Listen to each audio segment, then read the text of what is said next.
Se abrió el cielo y resonó la voz del Padre que decía: este es mi Hijo amado, escúchenlo. Aleluya. Aleluya. Aleluya. Florecerán las flores, las rosas, rosas de amor. Rosas de amor. El Señor estará con ustedes. Proclamación del Santo Evangelio según San Lucas.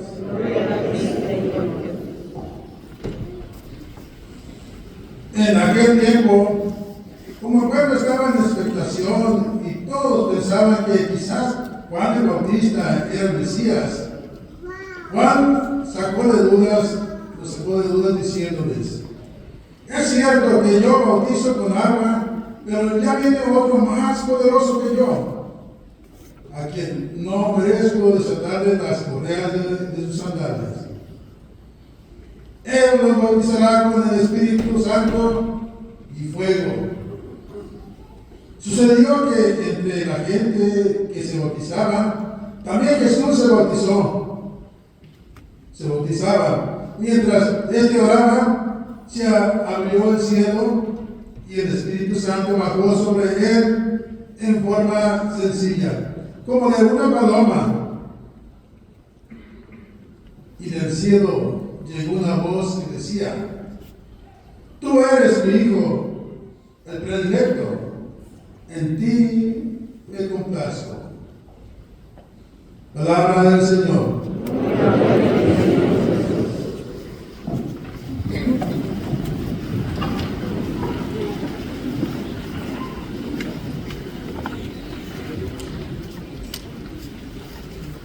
Pues hay demasiada abundancia de palabra de Dios, de alimento para el alma, ¿verdad? Siempre tenemos que meditar un poquito, porque aunque escuchemos las reflexiones de otros, que tal vez algunos de ustedes lo hacen, pueden escuchar muchas homilías, ahora tenemos en el teléfono acceso a cantidad de homilías diariamente que nutren nuestra alma, pero no sustituyen nunca el proceso de asimilación, ¿sí? Porque es como el hacer la digestión. Si comieras y no la digieres, pues no te va a dar fuerza, no te va a dar nutrientes, no te va a dar vitaminas. ¿Cómo se hace? Para que me nutra la palabra de Dios, tengo que digerirla. Y en la vida espiritual se llama meditación de la palabra. Confrontarme con ella. ¿Lo creo o no lo creo? ¿Lo vivo o no lo vivo? ¿Cómo sería si lo viviera? Confrontar a tu propio ego, que es al que tenemos que domesticar, que es el caballito salvaje. El ego con el que tenemos que lidiar todos para llevarle por el camino de Jesús y que no se nos vaya para el monte, porque la cabra tira para el monte, dice el dicho. Nuestro ego es como una cabra, que es una cabecita loca que se quiere ir a la soberbia y la envidia, avaricia, todo lo que nos perjudica a nosotros y a los demás. Pero tenemos que nosotros ir domesticándola con la palabra de Dios, asimilándola y así digiriéndola. Y eso es la meditación que cada uno de nosotros debe de darse su tiempito para poderla hacer. Hay muchas cosas, como nos dice en la primera lectura, lo que vemos que se cumple en el Evangelio. Miren a mi siervo, a quien sostengo, a mi elegido, en quien tengo mis complacencias, en él he puesto mi espíritu. perfectamente aplicado al episodio que vemos hoy del bautismo de Jesús, donde viene el Espíritu sobre él y por tanto él es el ungido, que se dice Mesías en hebreo y se dice Cristo en griego, ungido por el Espíritu Santo. Él es del que habían hablado los profetas. Y al que Juan Bautista da testimonio de que Él es el Cordero de Dios que quita el pecado del mundo. Así como la sangre del Cordero sin mancha, que en el Antiguo Testamento con su sangre pintaban en el dintel de las puertas para que el ángel exterminador pasara de largo y se librara de la muerte, pues esa es la sangre que representa el Cordero de Dios que nos libera de ese exterminio y del pecado, porque eso era la liberación, la salida de la esclavitud de Egipto, ¿no? La sangre de Cristo nos libera también del pecado. Con ese testimonio que da Juan y que da el Padre mismo, Él es mi Hijo en quien tengo mis complacencias. Dice, no gritará ni clamará, no romperá la caña resquebrajada, ni apagará la mecha que aún humea. Muy bonitas estas imágenes, que siempre el lenguaje judío recurre a estas cosas, es casi visual, siempre te hacen visual el lenguaje, siempre ponen comparaciones, como diciendo, no viene imponiendo su fuerza, no viene como bulldozer, apártense que ahí voy, no viene sin, no dice ese no me sirve, este descartado es demasiado pecador, no, una mecha que todavía humea, tiene esperanza el Señor. La caña resquebrajada no la descarta, tiene esperanza. ¿Sí? Como dicen, todo pecador tiene un futuro, así como todo santo tiene un pasado.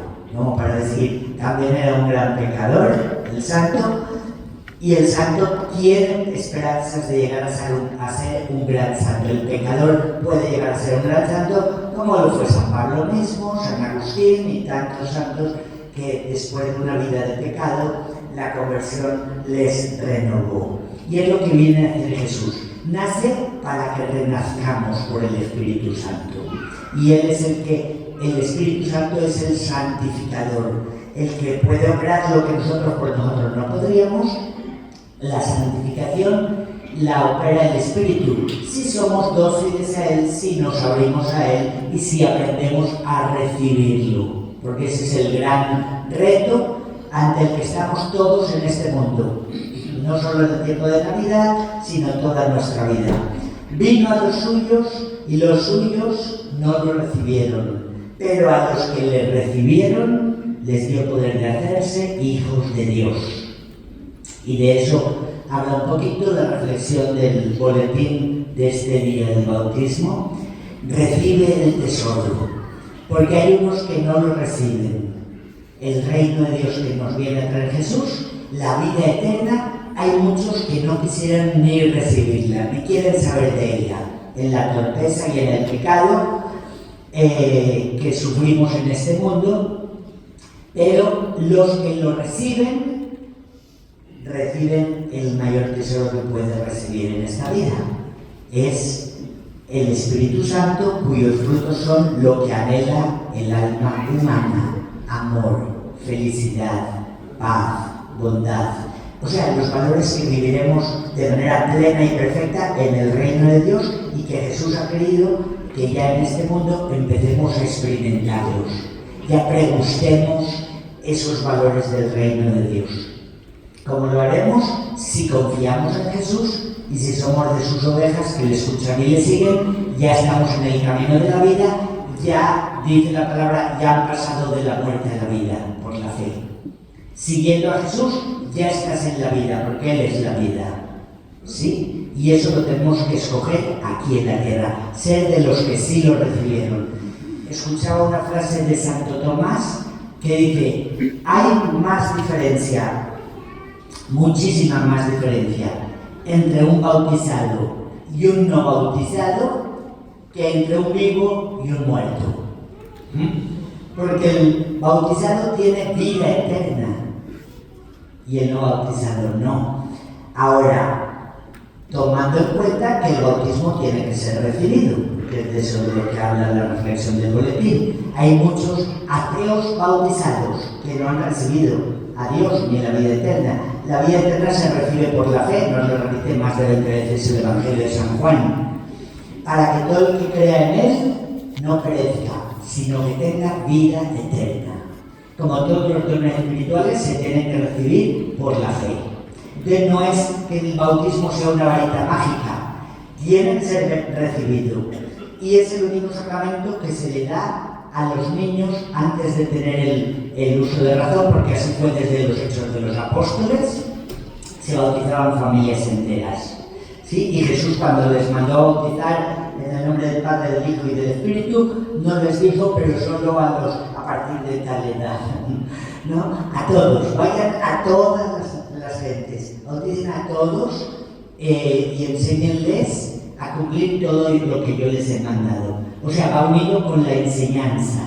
Y por eso la Iglesia pide a unos padrinos que colaboren con los papás en la educación en la fe, para garantizar que ese bautismo va a ser recibido, no se va a quedar sin destacar. Si tú supieras que le vas a regalar a alguien algo muy valioso, pero que no lo va a destapar, pues mejor se lo regala a otro que sí lo vaya a destapar. Porque muchos tienen el gran tesoro de la vida eterna y de la vida divina, el reino de Dios, que recibieron sin destapar, sin descubrir. No lo están disfrutando ni viviendo. Nosotros queremos ser, en cambio, de los que sí lo recibieron, de los que sí lo están disfrutando. ¿Cómo se hace eso? Siguiendo a Jesús, aprendiendo de Jesús. Estamos en aprendizaje permanente y tenemos que ir, como les decía, digiriendo las lecciones que Él nos da. No ser como los alumnos malos que nada más pasan por las clases y luego ni releer ni vuelven a pensar en lo que se les dijo en esa clase. ¿Creen que va a pasar el examen? Pues si nunca estudió, nunca volvió a pensar en lo que se le enseñó, pues obviamente que no va a pasar el examen. Para pasar el examen necesita uno releer, digerir, meditar, estudiar. Y eso es lo que tendremos que hacer con todas las lecciones que nos da el Maestro de vida. Uno solo es su Maestro, Cristo, dijo Jesús, ¿no? Uno solo es su guía, no tienen otro guía. Él es el buen pastor.